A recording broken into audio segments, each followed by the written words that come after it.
আজ থেকে 850 কোটি বছর আগে বিশ্ব ব্রহ্মাণ্ডের সৃষ্টি। হরিবংশ পুরাণ বলছে আজ থেকে 850 কোটি বছর আগে ব্রহ্মাণ্ডের সৃষ্টি। এবং এই ব্রহ্মাণ্ডের সৃষ্টি হয়েছিল কিভাবে? এই সময় এত কম, কোথায় বলবো কোনটা ছাড়বো বুঝতে পারছি না, কিন্তু একটু একটু বলতে হবে। 850 কোটি বছর আগে যখন ব্রহ্মাণ্ডের সৃষ্টি, তখন এই 850 কোটি বছর আগে বিশ্ব ব্রহ্মাণ্ডে কি ছিল? মার্কনি ছিল, দুর্গাপুর ছিল, আসানসোল ছিল, কলকাতা ছিল, বাঁকুড়া ছিল না। কি ছিল?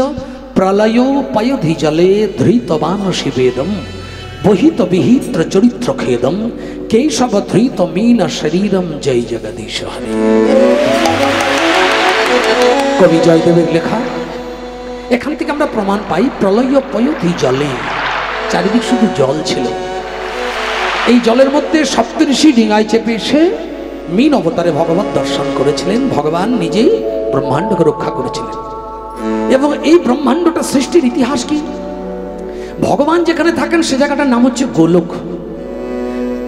আমরা যেখানে থাকি এই জায়গাটার নাম হচ্ছে ভুলোক। আচ্ছা, গোলক আর ভুলোকের মাঝে কতটা রাস্তা? আমাদের ভুলোকের 14টা ভুবন নিয়ে কিন্তু ব্রহ্মাণ্ড, তার মধ্যে মার্কনিও পড়বে, দুর্গাপুরও থাকবে। এই 14টা ভুবন আমাদের মধ্যে যেটি, সেটির নাম হচ্ছে 7টি স্বর্গ এবং 7টি পাতাল। 7টি স্বর্গের নাম হচ্ছে ভূ, ভব, সহ, মহা, জন, তপ, সত্য। আর নিচে 7টি পাতাল, তার নাম হচ্ছে তল, অতল, তলাতল, বিতল, রসাতল, মহিতল, পাতাল। দেখুন, মানুষই জন্মগ্রহণ করবেন, শুধু খাবেন, ঘুমাবেন, চলবেন, এ নিয়ে হবে না। মানুষ এই পৃথিবীতে জন্ম নিলে আপনাকে জানতে হবে অন্তত ব্রহ্মাণ্ডের পরিধির ইতিহাস একটু একটু জানতে হবে, যেটা বিজ্ঞান ঘাটলে যতটা না জানতে পারবেন, সৎগুরুর আশ্রয় নিলে তার থেকে বেশি জানতে পারবেন। আমার কথাগুলো খুব মন দিয়ে শুনবেন। যেখানে আপনি বসে আছেন চেয়ারে, ওই চেয়ারের নিচে পাগুলো যেখানে রেখেছেন ওটা মাটি। মাটিটাকে আমরা বলি বসুন্ধরা, কিন্তু মাটির নিচে যে কত ইতিহাস আছে আমরা জানি। মাটির নিচে স্বয়ং ভগীরথ গঙ্গাকে নিয়ে গিয়েছিলেন, যেখানে নিয়েছিলেন তার নাম হচ্ছে রসাতল। তাহলে এই মাটির নিচে আছে 7টা রাজ্য। মাটির উপরে আছে আমরা, আমাদের মাথার উপরে কি আছে? প্যান্ডেল, প্যান্ডেলের উপরে আছে আকাশ, আকাশের উপরে আছে মেঘ, মেঘের উপরে আছে আকাশ, আকাশের উপরে আছে 7টা রাজ্য। কি নাম? ভূ, ভব, সহ, মহা, জন, তপলোক, সত্যলোক। এইটা হচ্ছে আমাদের ব্রহ্মাণ্ডের এরিয়া। এর বাইরে আছে দেবতাদের লোক, মানে দেবলোক। তাহলে দেবলোক আর ভূলোক কি মিশে যাবে? বলে না। বাংলাদেশ ভারত কি মিশতে পারছে? যদি মিশতে পারতো তাহলে সমস্ত বাংলাদেশের আগুন ভারতে চলে আসতো। যদিও কিছুটা আঁচ আসবে, বাংলাদেশের আগুনের আঁচ কিন্তু আমাদেরকে অনুভব করতেই হবে। এটা আমাদের ভুলের জন্যে। কেন জানেন? পৃথিবীর সব থেকে বড় জিনিস হচ্ছে নিজের ধর্মকে রক্ষা করা। এটা সব থেকে প্রথম কাজ। সনাতন ধর্মের সনাতনীরা সনাতন ধর্মটাকে যদি রক্ষা করতে না পারে, তাহলে মনুষ্য এই পৃথিবীতে বেঁচে থাকা বেকার। মানুষের জীবনের সব থেকে বড় হচ্ছে ধর্ম, যা ধারণ করে আছেন। তাহলে ধর্ম আমাদেরকে রক্ষা করা দরকার। ধর্ম যেমন আমাদেরকে বেষ্টন করে থাকে, সেই ধর্মটাকে আমাদেরও মর্যাদা দিয়ে রক্ষা করা প্রয়োজন। কিবা বাংলাদেশ, কিবা ভারত, কি যেখানে যে প্রান্তে যেভাবে যেখানেই সনাতন ধর্মের অবমাননা হবে, আপনি খ্রিস্টান ধর্ম বলুন, আপনি ইসলাম ধর্ম বলুন, আপনি ইহুদিদের ধর্ম বলুন, আপনি বৌদ্ধ ধর্ম বলুন, যত ধর্ম, সমস্ত ধর্মের থেকে অনেক অনেক অনেক অনেক আগের সৃজন আমাদের সনাতন ধর্ম।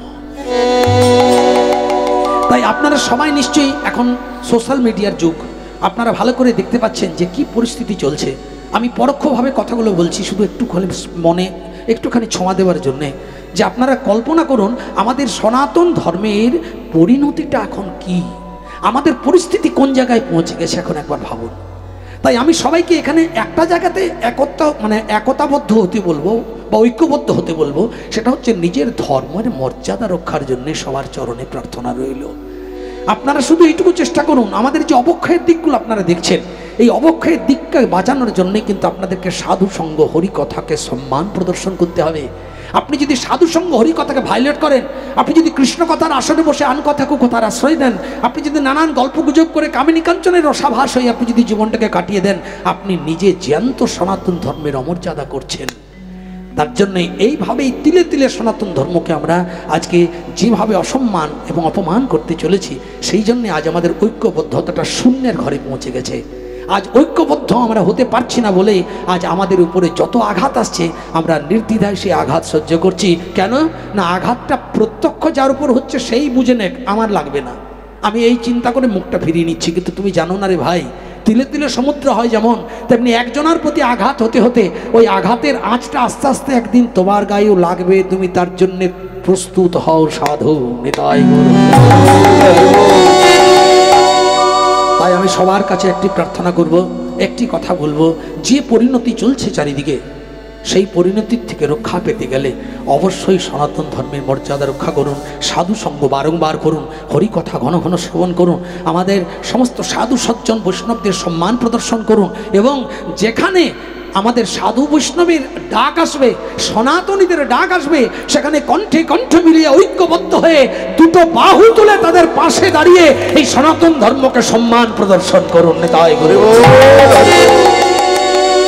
এর বেশি অনেক কিছু বলার বাসনা রইল, কিন্তু আজকের ক্ষেত্রে বলা যাবে না, সময়টা খুব কম, বিষয়টা অনেক বড়। তাই জন্যে আপনাদের সবাইকে একটি কথা বলবো, মনে রাখবেন, আগুন যদি 5000 কিলোমিটার দূরে জ্বলে, সেই আগুন জ্বলতে থাকলে আঁচটা একদিন না একদিন আপনার গায়ে লাগবেই লাগবে। আর এই আগুন জ্বলবে, সেই আগুনকে নির্বাপন করে নিজের ধর্মকে রক্ষা করার দায়িত্ব আপনার। ওই জন্য ঈশ্বর সৈনিক রূপে অমৃতস্ব পুত্রা করে আপনাকে পাঠিয়েছেন। কাউকে মার্কনিতে পাঠিয়েছে, কাউকে বাঁকুড়ায় পাঠিয়েছে, কাউকে পশ্চিমবাংলার বাইরে পাঠিয়েছে, সবাইকে এই জন্য পাঠিয়েছেন যে আমার ধর্মকে তোমরা বহন করে চলো, মর্যাদা সম্পন্ন হয়ে থাকো। আমার ধর্মের এই ধর্মকে তোমরা বজায় রাখতে না পারলে তোমাদের আমার প্রতি অমর্যাদা হবে।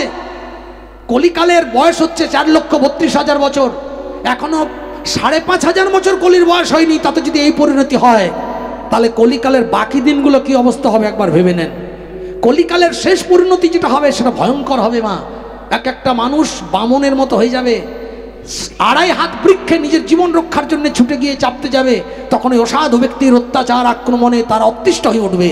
আজ প্রাণ ভরে হরিনাম শুনতে আসতে পেয়েছেন, আজকে হরিকথা শোনার জন্য আপনার সবাই একাগ্র হয়ে বসে দুটো বাহু তুলতে পারছেন। এমন একটা জমানা আসবে, এমন একটা দিন আসবে যেদিন সাধু বৈষ্ণবের সঙ্গ গ্রহণে দুটি বাহু তুলে চোখের জলে একবার হরি বলতে পারবেন না। নিতাই গৌর হরি। আর ওই 4,32,000 বছরের শেষ পরিণতি যখন হবে, তখন ভগবান আরেকবার আসবেন, যে অবতার ভগবানের এখনো হয়নি। ভগবানের অবতারের মধ্যে সর্বশেষ অবতার হলো কল্কি অবতার। উনি আসবেন কোথায়? উনি আসবেন উড়িষ্যার সম্বলপুর গ্রামে, বিষ্ণু যশা পণ্ডিতের ঘরে, সাদা ঘোড়ায় চেপে, যোদ্ধার বেশ ধারণ করে, হাতে একটি ধূম্ররূপী তলোয়ার নিয়ে উনি আসবেন ওই সমস্ত দুরাচারী, অত্যাচারী, পাপাচারী সমস্ত অসাধু ব্যক্তিদের মুন্ডগুলো ছেদন করতে, আর যারা যারা সনাতনী হয়ে সাধু সঙ্গ করে ধর্মকে সম্মান প্রদর্শন করে বেঁচে থাকবে, তাদের মতো সাধু সজ্জনকে উদ্ধার করতে। নিতাই ওই জন্য বলে সম্ভবামি সম্ভবামি যুগে যুগে সম্ভবামি সম্ভবামি যুগে যুগে সম্ভবামি যুগে যুগে সম্ভবামি যুগে যুগে সম্ভবামি যুগে যুগে সম্ভবামি সম্ভবামি যুগে যুগে পরিত্রাণায় সাধনা বিনাশায় চ দুষ্কৃতা ধর্ম সংস্থাপনার্থায় সম্ভবামি যুগে যুগে। আসবে, তবে সেটা অনেক দেরি। তার আগে যদি ক্ষেত্র প্রস্তুত করে আমরা যদি আমাদের জায়গাটা তৈরি করতে না পারি, তাহলে ওই ধূম্র তলোয়ারে আমাদেরও কিন্তু প্রাণ চলে যাবে। তাই আমাদের প্রথম আদর্শ আমাদের এই ধর্মকে রক্ষা করা এবং প্রত্যেক সনাতনীর পাশে দাঁড়িয়ে অনাচার ব্যভিচারের বিরুদ্ধে রুখে দাঁড়িয়ে সাধু সঙ্গ হরিকথায় মনোনিবেশ করে নিজের পরপারে যাওয়ার পথকে প্রশস্ত এবং পরিশুদ্ধ করা। মার্কনি কীর্তন সম্মেলন হচ্ছে, কি দরকার এত এত ভক্তদের নিয়ে? এনাদের কি মাথা ফেটেছে? এত এত টেনশন নেবার কি দরকার? 4 দিনে 12 জন কীর্তন শিল্পী, তার সঙ্গে আনুষঙ্গিক আরো অন্যান্য তো আছেই, অত সাধু সঙ্গের আগমন, কত কি হচ্ছে, কি প্রয়োজন এদের করার? একটাই কাজ, এটাই সনাতনীদের কর্ম, এটাই সনাতনীদের আচার, এটাই নিয়ম, এইভাবেই আমরা চলবো। এই জন্য প্রতি জায়গায় জায়গায় এত হরিসভার আয়োজন। সাধু সঙ্গে যায় মানুষ কি জন্য বলুন তো? ভ্যাকসিন নিতে। ভ্যাকসিন, আপনার জীবনে যদি কোনো রকম কোনো ব্যাকটেরিয়া ঘটিত, কোনো জীবাণু ঘটিত রোগ প্রবেশ করেছে বা করে থাকে বা করতে পারে, তার জন্যে আপনি 3 দিন 4 দিন মার্কনির কীর্তন সম্মেলন সে সাধু বৈষ্ণবের চরণে গড়াগড়ি দিয়ে দুফোঁটা চোখের জল ফেলে একাগ্র হয়ে হরি কথা শুনবেন। এই জন্যে নিতাই গৌর হরি হরি। যাই হোক, এবার প্রসঙ্গে প্রবেশ করি। আর আমার বলা মুখ অনেক বেশি বলে ফেলি, ক্ষমা করবেন। যাই হোক, যদি সত্যি সত্যি হংস শ্রোতা হন তাহলে আসল দুধটুকু শ্রবণ করবেন আমি কি বলতে চাই। কেমন? চলুন সবাই মিলে এবার আর সাধন করি। স্বয়ম্ভু মনু, সেই মনু বংশ থেকে মানুষের জন্ম। যে প্রসঙ্গটা বলতে গেলাম, ওপারে আছে গোলক। গোলকটা কোথায় আছে জানেন? এই গোলক আর গোলকের মাঝে বর্ডার। বর্ডার বলতে গিয়ে কথাগুলো এলো। তা সেই আমাদের এখানেও ধর্মীয় জগতের বর্ডার আছে, কিন্তু কেউ কোনোদিন চেষ্টাও করেন না জানার, ঘোরা তো দূরের কথা। সেই বর্ডারটার নাম হচ্ছে বিরজা, যেটা গভীর জলরাশি দিয়ে ঘেরা। জানেন, এখন তো অনেক দাঁত কথার কীর্তন আসল শাস্ত্রের জায়গাগুলো টাচই করে না। খুব সজ্জন বৈষ্ণব ছাড়া সবাই আস্বাদন করায় না। এখন সাধারণ কথাতেই তো মানুষ সেলিব্রিটি হয়ে যাচ্ছে, এত কথা বলার বা শোনার অবকাশ কই নয়, কিন্তু এইগুলি হচ্ছে আসল কথা। এই যে বিরজা, বিরজার ওপারটাতে হচ্ছে গোলক। সেই গোলকটা ডাইরেক্ট বিরজার পাশেই নয়, ওপারেই প্রথমে একটা রাজ্য যার নাম ব্রহ্মলোক। যারা অহম ব্রহ্মস্মি, যারা ব্রহ্মার সাধনা করে তারা ব্রহ্মলোকে চলে যায়। ওখান থেকে আরেকটু গুরু কৃপায় যদি উপরে উঠতে পারেন দেখতে পাবেন, কিন্তু সেটা মার্গনীতে বসে বসেই দেখা যাবে। শুধু সজ্জন সাধু সৎগুরুর সঙ্গ চাই। এবারে ওই ব্রহ্মলোকের আরেকটু উপরে উঠা যাবে, সেখানে একটা রাজ্য আছে যার নাম কি? বিষ্ণুলোক। সেটা কেমন? সেটা মনে করুন যেমন আপনাদের হয়তো ওই মার্কনির দায়িত্বে একটা ব্লক আছে বা মিউনিসিপ্যালিটি আছে, মিউনিসিপ্যালিটির দায়িত্বে হয়তো রাজ্য আছে, রাজ্যের দায়িত্বে হচ্ছে স্টেট আছে, স্টেটের দায়িত্বে হয়তো প্রধানমন্ত্রী আছে, প্রধানমন্ত্রীর দায়িত্বে হয়তো রাষ্ট্রপতি আছে, তার উপরে আছে তো। ঠিক তেমনি ওখানে কিষ্কিন্ধার দায়িত্বে বানর আছে, লঙ্কার দায়িত্বে রাবণ আছে, কৈলাসের দায়িত্বে ভোলানাথ আছে, আর সবার দায়িত্বে একজন আছেন যার নাম, যিনি হেড অফ দ্য ডিপার্টমেন্ট, যার নাম ঐশ্বর্যমণ্ডিত শ্রী বিষ্ণু উলুধ্বনির বা নেতাই। ওই জন্যে ওই জায়গাটার নাম হচ্ছে বিষ্ণুলোক। তাহলে উপরে ব্রহ্মলোক, তার উপরে বিষ্ণুলোক, তার উপরে কি? তার উপরে দেখবেন ঐশ্বর্যমণ্ডিত ভগবানের সেবা, যে জায়গাটার নাম দ্বারকা। আরেকটু উঠে যাবেন, তার উপরে কোথাও কোথাও দ্বিভুজ মুরলীর সেবা, কোথাও কোথাও চতুর্ভুজ ঐশ্বর্যমণ্ডিত ভগবানের সেবা, যে জায়গাটির নাম মথুরা। আরেকটু গুরু কৃপায় যদি চোখ খুলে যেতে পারেন, সেই জায়গাটি হচ্ছে একবারে এসি কন্ডিশনের থেকেও ভালো জায়গা, অপূর্ব। আজ আপনার বয়স 65, যদি কোনো কারণে একবার আপনাকে কেউ টুক করে ওখানে নামিয়ে দিয়ে আসতে পারে, সারা জীবন আপনার 65 বছর 1 ঘন্টা হবে না, 65 বছর 1 মিনিটও বয়সটা বাড়বে না। যদি এখানে হাঁপানি আজমা কিছু না হয়ে থাকে, ওখানে জীবনেও কিছু হবে না। যদি সুগার প্রেশার কিছু না হয়ে থাকে, ওখানে কোনোদিনই হবে না। যদি আর্থারাইটিস না হয়, ওখানে কিছুই হবে না। একবারে 65তে যদি কেউ পৌঁছে যান, সারা জনম জনম 65 থেকে যাবেন। জীবনে কোনো ব্যাধি, কোনো জরা, কোনো রোগ, কোনো ক্রোধ, কোনো ক্লেশ কিছু প্রবেশ করবে না। আরাম করে দিন যাপন করবেন। এই জন্যে ওই জায়গাটির নাম শ্বেতদ্বীপ বা কৃষ্ণলোক বা উলুধ্বনি, একবার বৃন্দাবন। হরি হরি।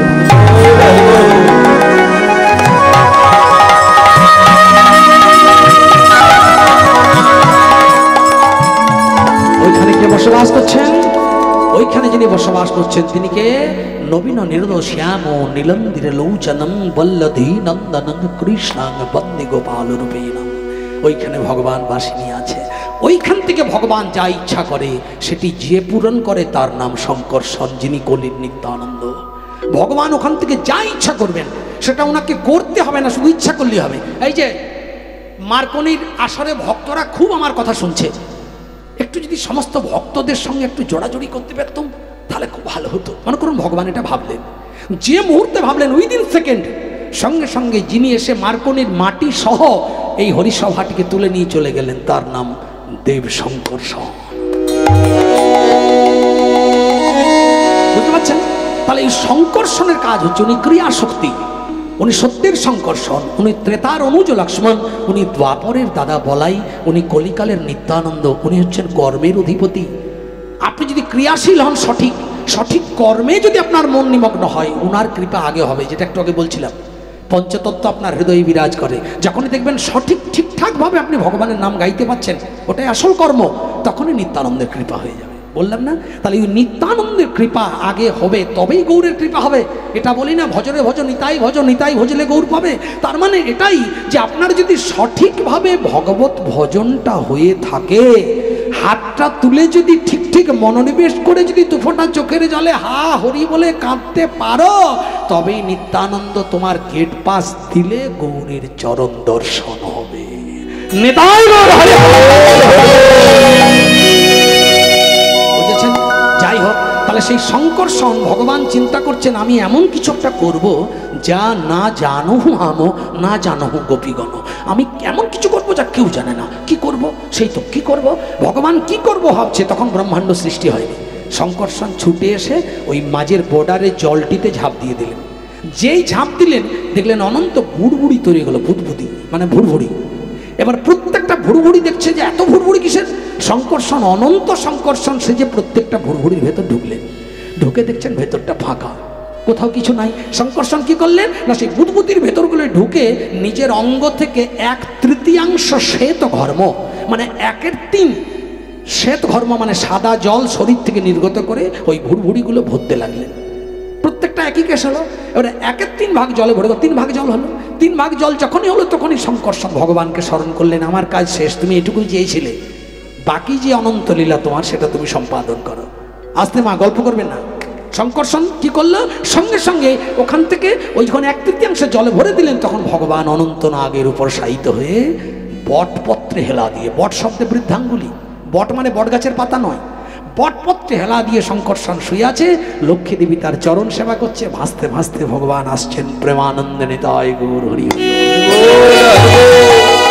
এবার শঙ্কর্ষণ এসে কি করলেন, বললেন প্রভু তোমার কাজ তুমি করো, আমার কাজ করেছি, এই তো গভীর জল, এবার এই ভুড়ভুড়ির ভেতর তুমি কি করবে? শঙ্কর্ষণ কি করলেন, বললেন তোমার এবার সৃষ্টির কাজ শুরু করো। নাভি থেকে একটা পদ্মের জন্ম দিলেন। যে পদ্মটির জন্ম দিলেন সেই পদ্মটির নাভি থেকে যে নলটা বেরোলো সেটা 14টা স্তর। উপরে পদ্ম ফুটলো, দাঁড়ালেন ব্রহ্মা, বললেন ব্রহ্মা তুমি সৃজনকর্তা, তুমি এবার সৃষ্টি করো। বলে 14টা স্তর ভেতরে যে থাক থাক হয়েছে ওগুলো কি? বলে তুমি উপরে গিয়ে ব্রহ্মাণ্ডে যা সৃজন করবে তার নিচে এটা 14টা ভুবন, অর্থাৎ ওই 14টি স্তর। একটু আগে বললাম আমাদের 7টি স্বর্গ আর 7টি পাতাল। প্রেমানন্দে নিতাই গৌর হরি বল। এবারে ব্রহ্মা সৃষ্টি করলেন একে একে। সৃষ্টি করতে করতে অন্ধক বংশ থেকে কুকুরের জন্ম দিলেন, কিন্নর বংশ থেকে পোকামাকড়ের জন্ম দিলেন, ইত্যাদি ইত্যাদি করতে করতে শেষে মনু বংশ থেকে মানুষের সৃষ্টি করলেন। আর ওই মনু বংশের স্বয়ম্ভু মনুর 2টি পুত্র, একটির নাম প্রিয়ব্রত, একটির নাম উত্তানপাদ। যে বড় সে উত্তানপাদ, বয়সটা যদি 15, 16, 18 হয় মা বাবা চিন্তা করে না, 20, 22, 24 হতে গেলে মায়ের টেনশন প্রথম হয়ে যায়, বিয়ে একটা দিতে হবে। ছেলে যখন বড় হয়ে গেছে উত্তানপাদ, তখন বাবা বলছে আমার রাজার ঘরের রাজপুত্র রাজকুমার, তা কার সঙ্গে বিয়ে দেওয়া যায়? এখন খুঁজে খুঁজে খুঁজে খুঁজে একটি পাত্রী নির্বাচন করলেন, যার নাম হলো সুনীতি রানী। গল্পের মধ্যে বলবো কিন্তু খুব ইন্টারেস্টিং, একটু মনোনিবেশ করুন। হ্যাঁ, সুনীতির সঙ্গে প্রথম বিয়ে দিলেন।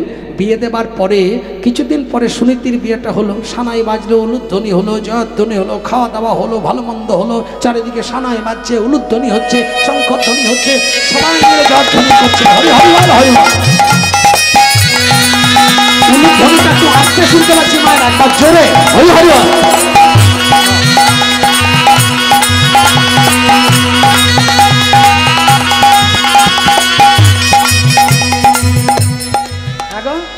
তোমার নাম কি গো? বউকে দেখতে সবাই আশীর্বাদ করছে। ও বৌমা তোমার নাম কি? মাথা নিচু করে নম্র চিত্তে উত্তর দিচ্ছে আমার নাম সুনীতি। সুনীতি, বাহ খুব সুন্দর নাম গো, কি সুন্দর, তোমার মা বাবা অনেক ভেবে রেখেছে নাম। এখনকার দিনের যা নাম, কি নাম? রিকি মিকি হিকি জিকি মিঙ্কি পিঙ্কি চুমকি টিঙ্কি না। আমার বাড়ির ট্যালসেশিয়ান কুকুর, তার নাম রকি, ছেলের নামও রকি।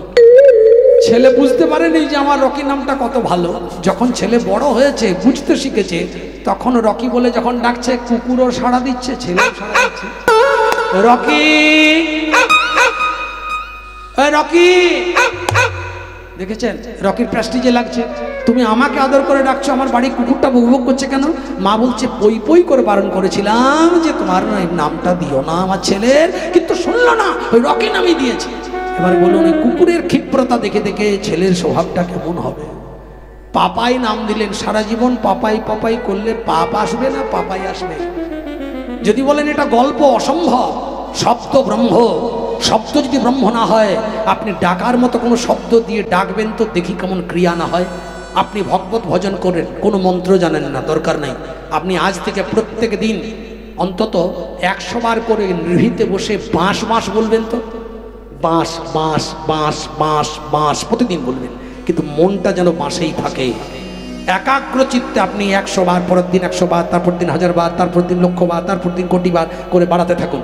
মনোনিবেশ করে বাঁশ বাঁশ করুন, দেখবেন একদিন সাক্ষাৎ বাঁশরিওয়ালা আপনার সম্মুখে এসে দাঁড়িয়ে যাবে।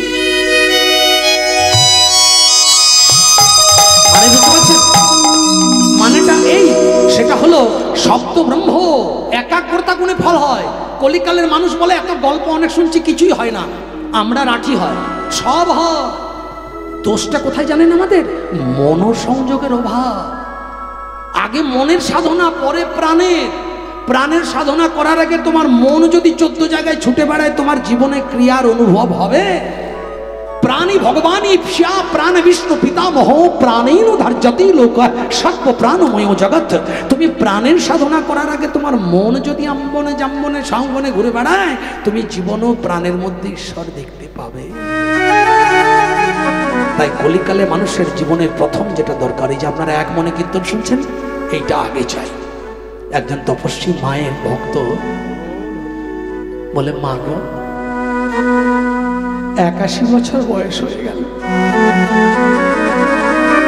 সারা জীবন শুধু রক্ত চন্দন মাখা জবা দিয়ে তোর পুজো দিয়ে গেল, কিন্তু মারে আজ পর্যন্ত আমি কোনোদিনে বলিনি যে আমায় কিছু দে, অন্তত কিছু দিতে হবে না মা, একবার দেখা দে। যখন অন্তিম লগ্ন বৃদ্ধ সাধু ভক্ত, তখন মা এসে পাথরের মূর্তি থেকে বেরিয়ে দেখা দিয়ে বলছে, সাধু এতদিন ধরে এত কিছু চাইলে কত পাহাড় বনে যেত বল, কিছু তো চাইলি নে, আজ অন্তত কিছু চা, আমি এসেছি বল কি চাস, কি চাস? তখন বলছে, মা আমার একটা চাওয়া পূরণ করে দিবি, টাকা পয়সা ঐশ্বর্য বিষয় বিদ্যা প্রতিষ্ঠা, কি চাস? বলে একটা চাওয়ার, যেটা তুই পারবি। কি চাস বল? কাচ্চা বলছে, মা বলে, মা গো মা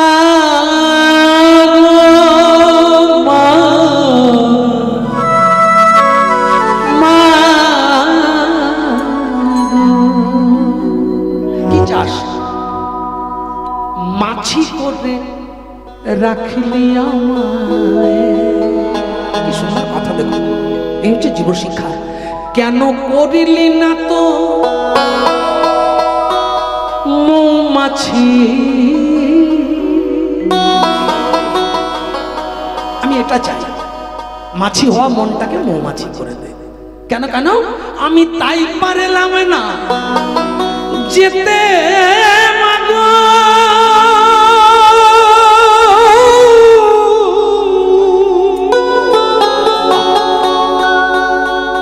মাছি হয়ে আছে মনটা বলেই আমি যেতে পারছি না। কোথায়? তোর ওই চরণের কাছাকাছি।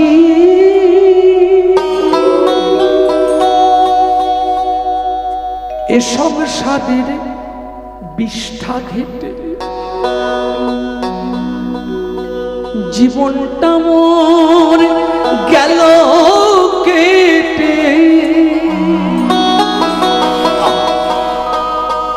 যখনই তোকে ডাকছি ছেলে বলছে আমার স্কুল যাবো, খেতে দাও। যখনই তোর নামে একটু কাঁদবো ভাবলো, তখনই মেয়ে এসে বলছে মা চলো আমার ড্রেসটা বের করে দাও। যখনই একটু তোকে ডাকছি তখন স্বামী এসে বলছে কি গো চলো স্নানের জলটা দেবে না। জীবনটা তেতো হয়ে গেল। এত ঘোরতর সংসারী হয়ে সংসার নামক ক্ষেত্রটা যে বিষ্ঠার অঙ্গন, এটা আমি আগে জানতাম না। যদি জানতাম তাহলে সংসারে পড়ে থাকতাম না। এ সংসারের বিষ্ঠা ঘেটে জীবনটা মরে গেল কেটে, ওমা সেই দুঃখেতে আজ মনে হয়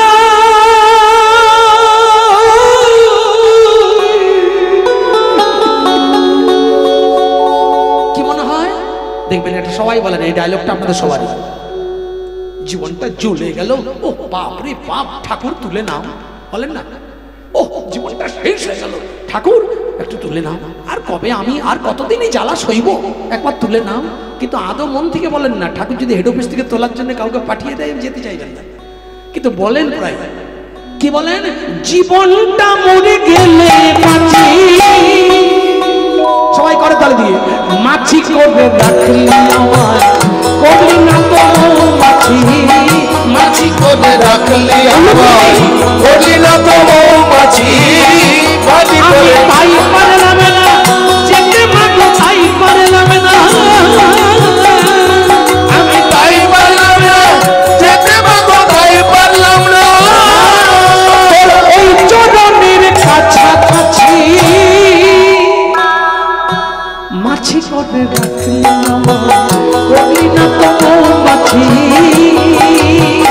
মাছি করে রাখলি আমায়, করলি না তো মাছি।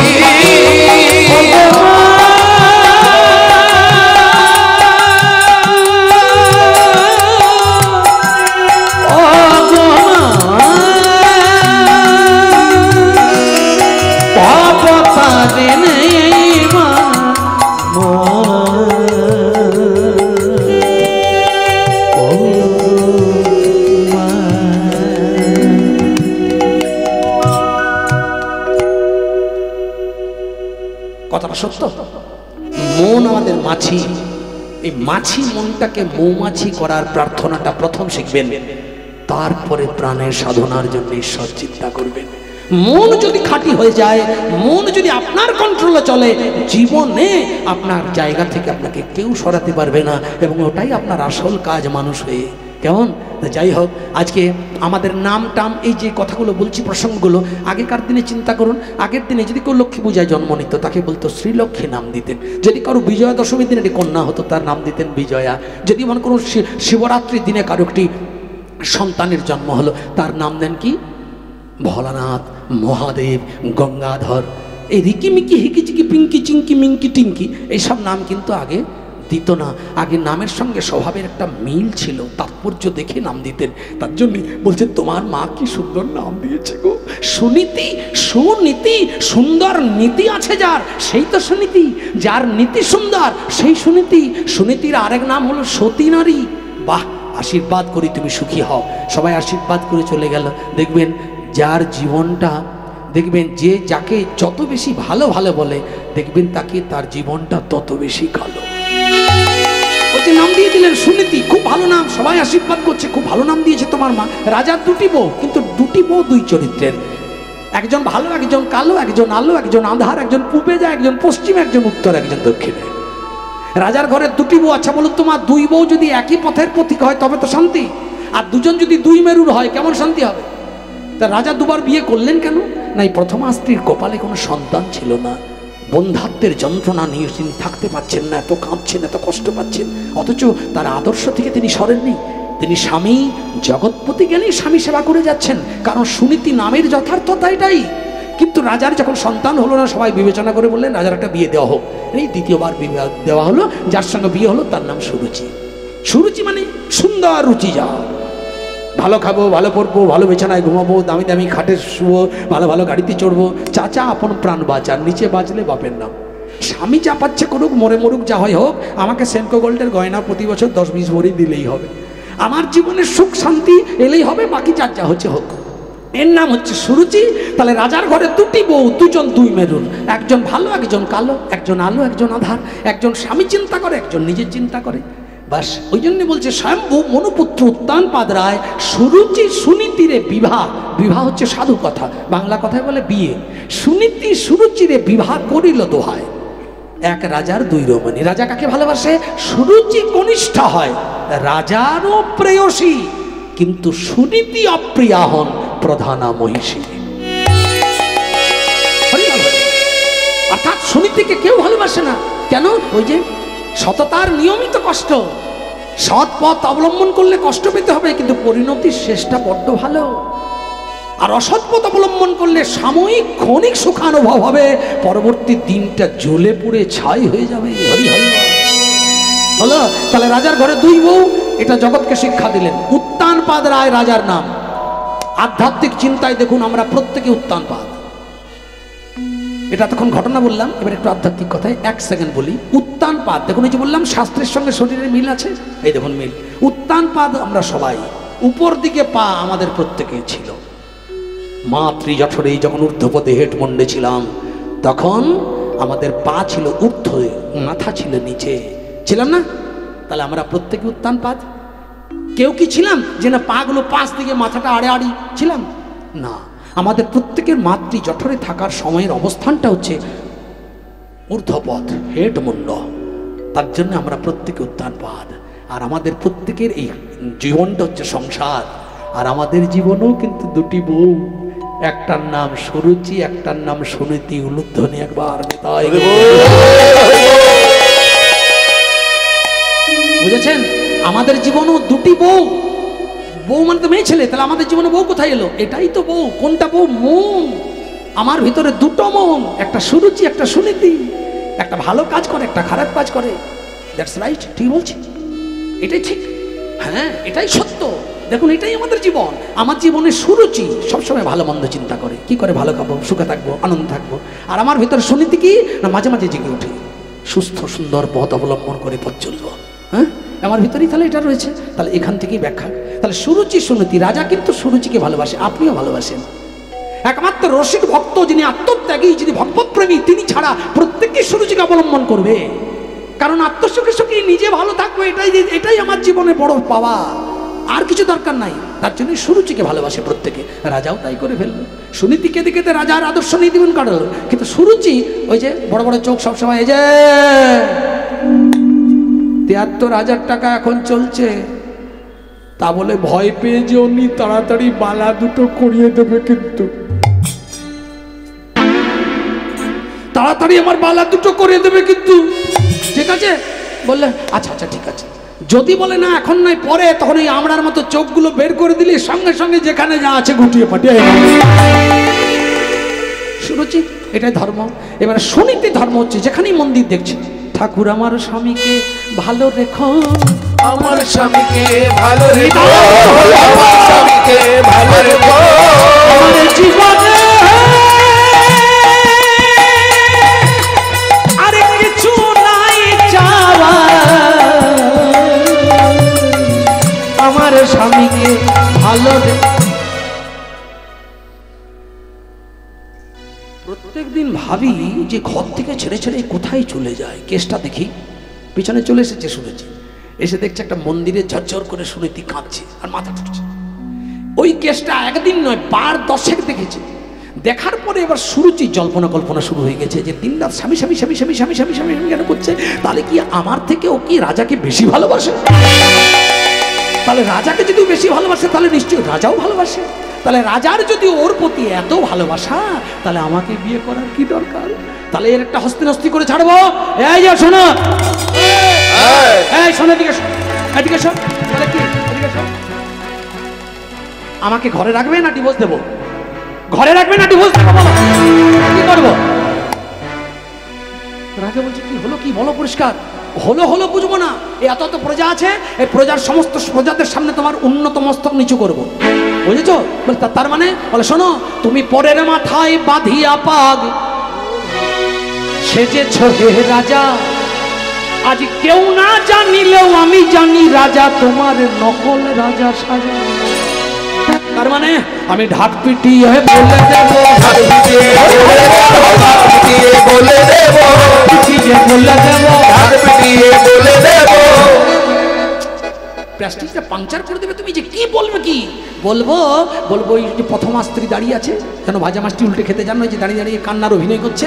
এবার বলবো সবার কাছে কি জানো কি বলবে, বলবো মাথা তোমার বিকাইয়ে গেছে ঢাক পিটিয়ে বলে দেবো, মাথা তোমার বিকাইয়ে গেছে বলে দেবো, তোমার বিকাইয়ে গেছে ঢাক পিটিয়ে বলে দেবো, মাথা তোমার বিকাইয়ে গেছে আর কিছু মানবো না, মাথা তোমার বিকাইয়ে গেছে, তোমার বিকাইয়ে গেছে আর কিছু মানবো না, মাথা তোমার বিকাইয়ে গেছে আর কিছু মানবো না, মাথা তোমার বিকাইয়ে গেছে ঢাক পিটিয়ে বলে দেবো। রাজা বলছে জোড়হাত করছে, আমার সম্মানটা রাখো, আমি একজন রাজা, কি হয়েছে বলো। এবার হিংসার আগুন জ্বলছে, বলে শোনো তুমি আমাকে বেশি ভালোবাসো না তুমি প্রথমা স্ত্রীকে ভালোবাসো, এটা উত্তর দাও।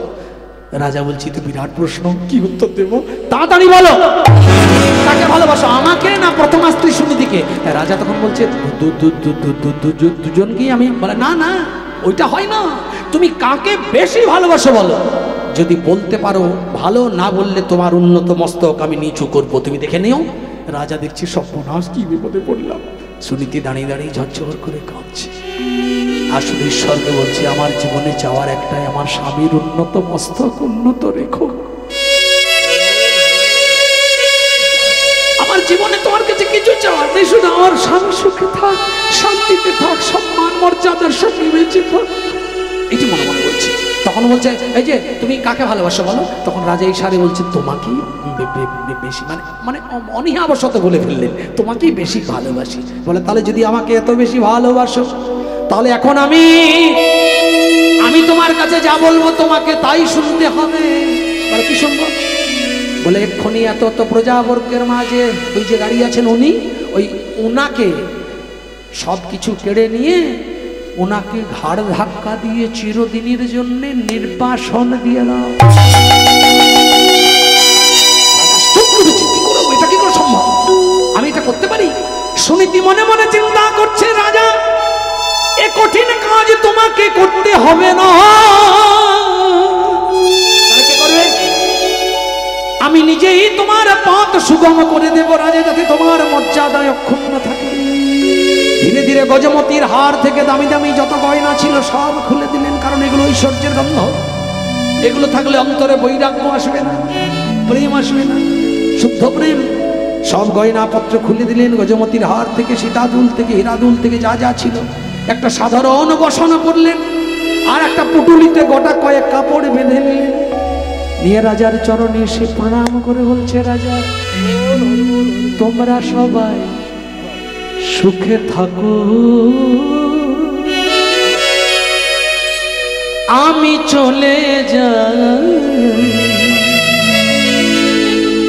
আমি চলে যাই। তার মানে বলে যাবার সময় হাসি মুখে আমায় দাও মরে বিদায়, আমি চলে যাই, চলে যাই,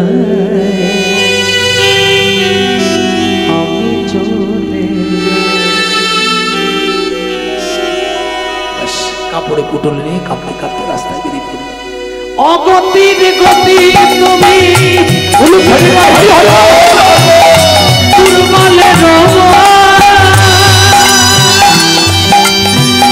অসহায় জনের তুমি পরম সম্মান,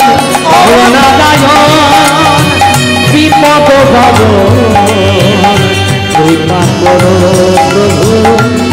প্রভু নারায়ণ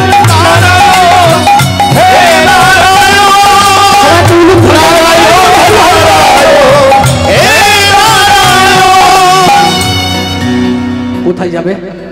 একজন ছদ্মবেশী সাধু এসেছে, বলে জানে পথে নারী বিপর্যিতা, বিপদে পড়েছে, কোথায় যাবে মা?